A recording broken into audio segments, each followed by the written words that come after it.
guys, it's Petunia Gal, and we are here in the next Planet Zoo 2 update for the last week, and these were the new animals that were brought into the Zoopedia, which they are so awesome looking. We've got the red lionfish from the teaser reveal, and then we have the schooling bannerfish, the spotted eagle ray, the springbok, the Gila monster, the gharial, the boa constrictor, the blacktip reef shark, and the African tigerfish, which the African tigerfish kind of looks a little mean. What do you guys think? I think that looks like a mean fish right there. But the springbok, the Gila monster, the boa constrictor, the gharial, is all coming back from Planet Zoo, which is super cool. And I want to do some comparisons on what they look like between the two games. So I definitely will do that at some point.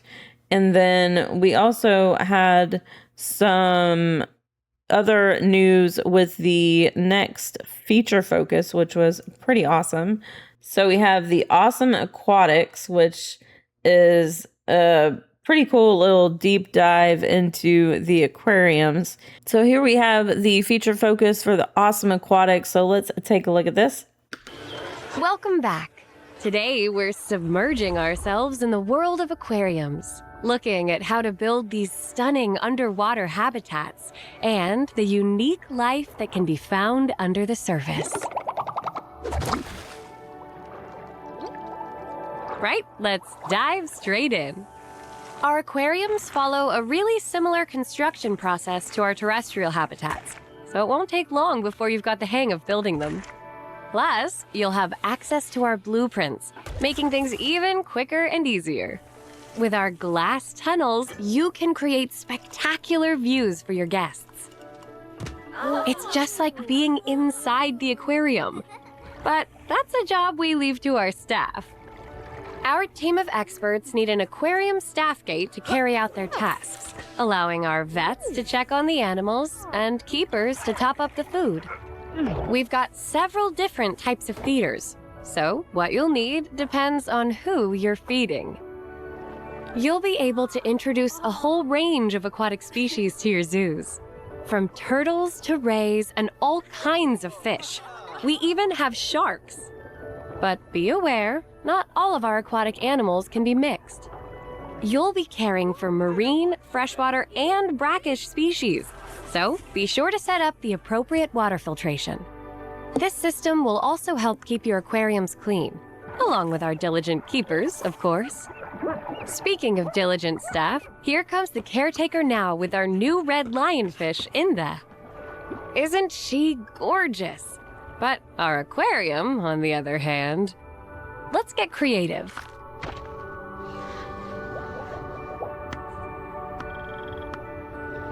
Just watch your aquatic life thrive and grow. Even the population of your shoals will increase, and if your freshwater aquarium gets a little too full, you can release some of your shoals to the lakes in our wildlife reserves.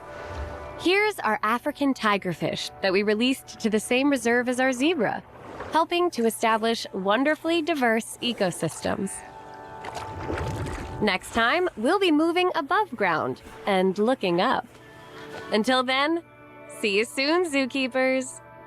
So I don't know about you guys, but this makes me super excited about just learning more about the aquariums.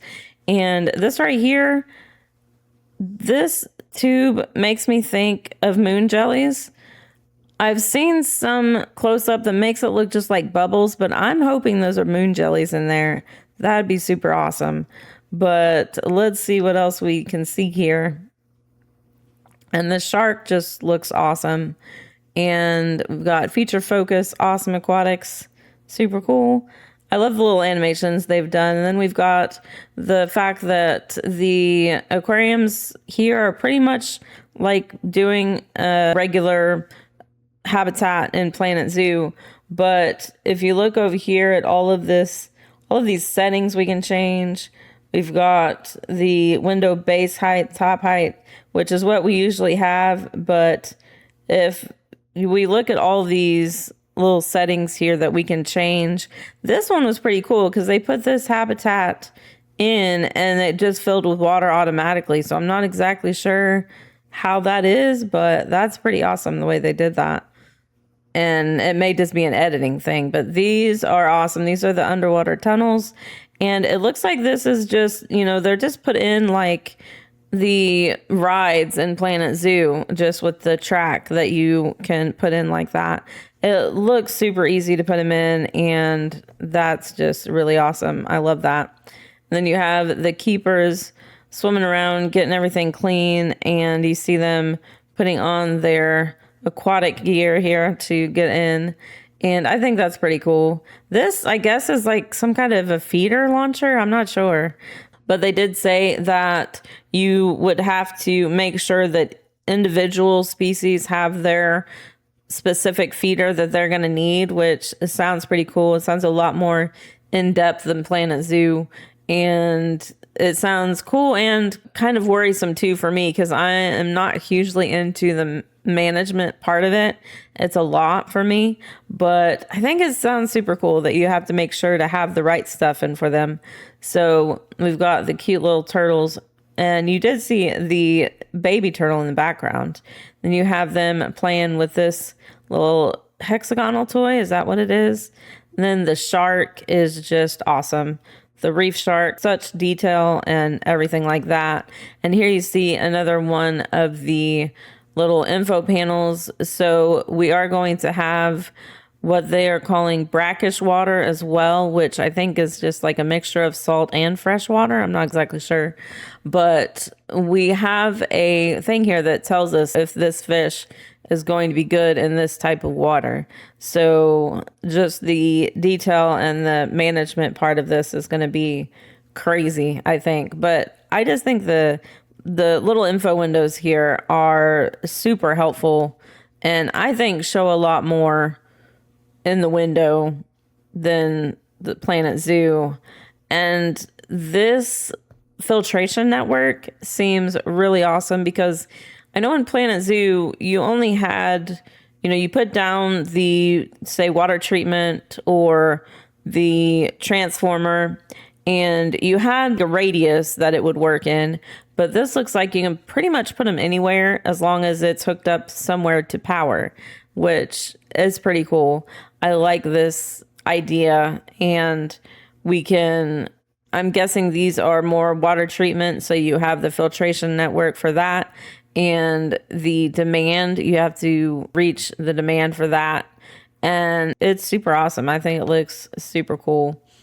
And so here we've got the keeper cleaning out the glass on the tank. And this makes me pretty excited here. Look at all the stuff on the wall.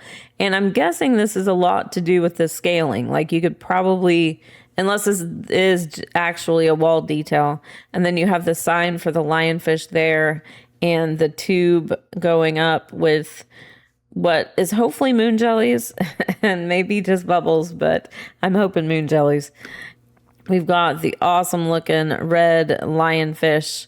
And obviously here it doesn't look too red, but they have color variations on them. So, but they just look awesome. And they show a building here where you can scale the stuff here. And that is one piece, that rock piece is something I haven't seen before. So they definitely didn't have that in Planet Zoo, unless I'm imagining it. Obviously, they didn't have the big size, but So then they show kind of a floodlight here, which looks pretty cool. And they have all the advanced movement and rotation, angle snap, all of that. Widget speed control, I'm not exactly sure. I guess that's just how fast it'll rotate when you turn it. And so that looks pretty awesome. And just the color changing in here. Look at all these options in the color window. I mean, that is crazy. And we have liquid tint strength, we have fogging, dust motes, bubbles, mist, and glow. And you can pretty much make it look whatever you want, which is Super awesome. And obviously you can copy in a code for your color if you know which one you actually want to use, which is really cool. And here we see a little juvenile shark going through this enrichment, which I'm wondering if this is scaled up a bit, but I'm not sure. We'll have to see. So that is pretty cool that they can just swim through there, though.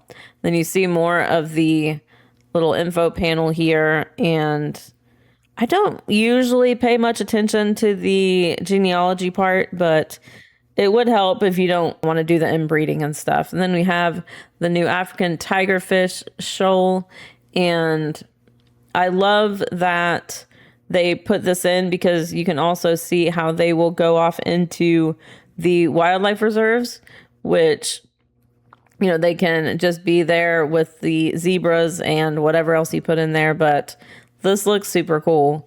I wonder what the management part of this is going to be, though, because obviously that is going to be super cool. And then next time they are going to focus on birds, it sounds like. So that is super awesome. I think that is pretty much the news that we got this week. Let me check. And I think this was from the week before, but I just had to include this climbing animation because this looks so cool. I mean, just the vertical climbing is awesome. So we got that. I didn't really see anything else as far as TikTok goes. So we do have the behind the scenes going underwater. So let's see what this has for us. So hey, zookeepers, we're back with more behind the scenes details about Planet Zoo 2. This time we're peering into the depths to meet the inhabitants of the sequel's brand new aquariums. So don your snorkel, zip up that wetsuit, and tighten those slippers as we dive behind the scenes to meet the awesome aquatic animals coming to Planet Zoo 2. So community fish lists. One of the most frequently requested features from across the Planet Zoo community has been the addition of fully aquatic animals. While fish, turtles, and marine mammals frequently topped wish lists across the community, it wasn't until work started on Planet Zoo 2 that we felt we could do these animals justice. Aquatic animals require a wholly different kind of care to their terrestrial counterparts, alongside habitats which are a touch wetter, requiring new systems and the technology to support them, all of which we needed to build from the ground up. That looks super cool. The difference for aquatic animals even extended to our research and how we selected the species to feature in the game. As covered in our previous behind the scenes, we do a substantial amount of research for every animal that appears in Planet Zoo 2, from speaking to experts and consulting the IUCN Red List to creating extensive catalogs of reference photos and video. A wrinkle in this process for aquatics was simply that the data for fish and other aquatic animals can be substantially different compared to terrestrial animals, with population numbers, for example, often coming from the fishing industry. Simply put, the ocean is still such an alien environment for humans that effective studies can be a real challenge. When selecting our aquatic species, we also felt it was essential that we reflect trends in real-world husbandry and ethical practices. Conservation and animal welfare is at the heart of Planet Zoo 2's ethos, which is a key consideration for us with our aquatic species. We want to ensure that the species we include are suitable for the habitats available to design when the game launches.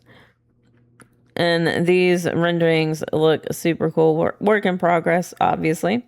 Once we had completed our research and selected the aquatic animals to feature in Planet Zoo 2, it's time to tackle the process of bringing them to life. Testing the waters. Of course, one of the biggest differences for aquatic animals compared to terrestrial animals in Planet Zoo 2 is their home, the aquariums. Within aquariums, animals spend all of their time moving entirely in a three-dimensional space and interact with player-built structures in a different way than our terrestrial animals, requiring a different approach for almost all interactions. Everything from movement to social interaction needed to be reworked to accommodate this three-dimensional navigation. Due to the fact that most aquatic animals always remain in motion underwater in some capacity, this required a lot of iteration to get looking right.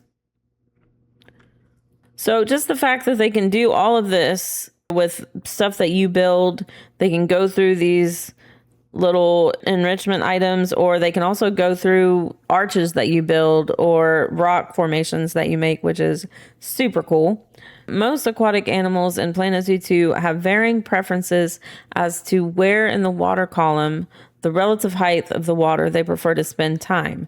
While we can control their time spent doing behaviors at the surface, on the ground, or on the aquarium floor, we needed to add new parameters for pelagic, I don't know how you say that, or mesopelagic animals to set their preferred depths, albeit abstracted to make sense for the game. We don't expect players to build a greater than 200-meter deep aquariums. This means that you'll see aquatic animals express preferences for where they move in the water. For example, a blacktip reef shark will generally prefer swimming closer to the surface than a great hammerhead might. So that is super cool. Just the difference between where they'll be swimming as opposed to like in the middle, top, bottom, that kind of thing. So the seafloor was also an entirely new navigation area for our aquatic animals. So we had to identify new ways to align animals with the ground and underwater objects, rocks, coral, plants, enrichments, etc., to keep their movement natural. So this looks like when the hammerhead would try to disrupt the ground to move things around to get food, which is super cool.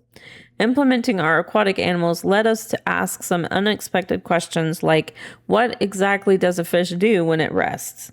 Initially, our underwater behaviors didn't support animals just stopping, but when night fell and our humphead wrasse kept swimming around and around, we quickly realized, hey, shouldn't these guys chill a bit?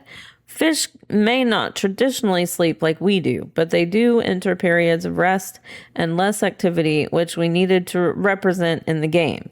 To support this, we created a new hover state for aquatic animals, in which the animal slowly drifts around with little to no propulsive movement. Other aquatic animals tend to sleep on the seafloor, which was incorporated into our new seafloor navigation system, which all sounds super in depth, and I can't believe they've gone this far into it to get aquatic species to act like they should in the wild. All these new behaviors and interactions required a great deal of testing and iteration to finally reach the authentic movement and behavior you can see on your screens in Planet Zoo 2. Which I cannot wait for, by the way. Just keep swimming. Another significant difference we had to account for in our aquatic animals was their behavior in groups. When massed together, fish can exhibit spectacularly ornate and complex synchronized movements, presenting significant challenges for us to manage both in terms of game performance and complexity for players. This led to the creation of shoals for some aquatic species in Planet Zoo 2, which are animals managed as a group entity instead of as individuals, staying together as a single shoal. Which, and when they're in like the schooling things, they just do everything together, it seems like. But then they can also go off and do things by themselves, right? Rather than managing each of the hundreds of individual animals that are present in shoals, both players and the game engine manage the shoal as a unified entity. This even extends to the welfare of the shoal, which is viewed as a group rather than the welfare of each individual animal. By grouping animals into a shoal, we also needed to build a new navigation system based around buoyed behaviors, which controls the direction, cohesion, and separation of the shoal as a whole. This enables the animals to move as a unified entity while still expressing that the shoal is made from a collection of individuals. Yeah, because you don't want everything to just look like a loop of animation together, right? Shoals don't have as many different animated behaviors as our other animals, but will change their shoaling parameters according to the situations they encounter. For example, a shoal encountering a predatory animal may swarm more tightly and move faster for a while after the encounter than they would normally. Shoals will also react to the presence of larger aquatic animals and even staff divers by swimming out of their way, which is super cool. I love it. So there's always a bigger fish. In addition to shoals, Planet Zoo 2 also features more complex individual aquatic animals. Unlike shoals, these complex animals require more dedicated and direct management as individuals, with their welfare and behavior reflecting the same level of complexity as our terrestrial animals. So here we have the render of the turtles, which, I mean, they just look so cool. I love the detail for these guys. Of course, they also come with their very own quirks that we had to account for. Many of the more active aquatic animals, specifically obligate ram ventilators like the blacktip reef shark, which need to swim to breathe, would look quite erratic when we first got them to swim around our early aquariums. I can only imagine the early aquariums, right?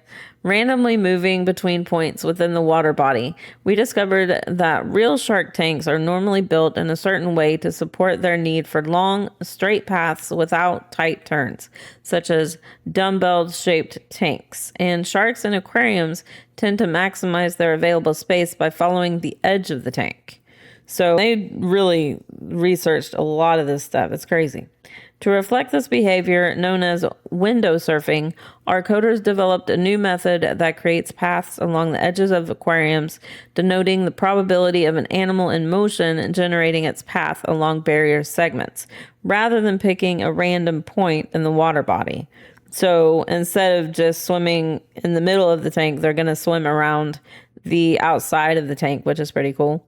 In Planet Zoo 2, you will see more of our sharks window surfing quite often, but other complex aquatic animals will also make use of this system to a lesser extent as well. We found it looks great when every once in a while your sunfish takes a leisurely swim right along the viewing area and checking out what the guests are doing. That'd be awesome, yeah. Just like with our terrestrial animals, we also spent a lot of time introducing behavior to our animals to make each species feel truly unique. One behavior that was discussed a lot within the team was the puffing up response of the pufferfish, which that's what you think of when you think of a pufferfish. But I think they only do that when they feel in danger, right? So you can't really have that in Planet Zoo, really. Generally, this is a behavior that pufferfish exhibit primarily as a stress response when threatened. However, this is such an iconic behavior for this animal that we decided to utilize it as a very rare standard behavior. Yeah, it would be weird to happen like all the time, right? So, marine management. Generally, aquatic animals have the same set of welfare requirements as terrestrial animals, with factors including space, stress, nutrition, and more affecting their health and happiness. The key difference for aquatic animals is that they also have a crucial salinity requirement, something that must be configured correctly to keep these animals alive, which obviously we want to do that, right?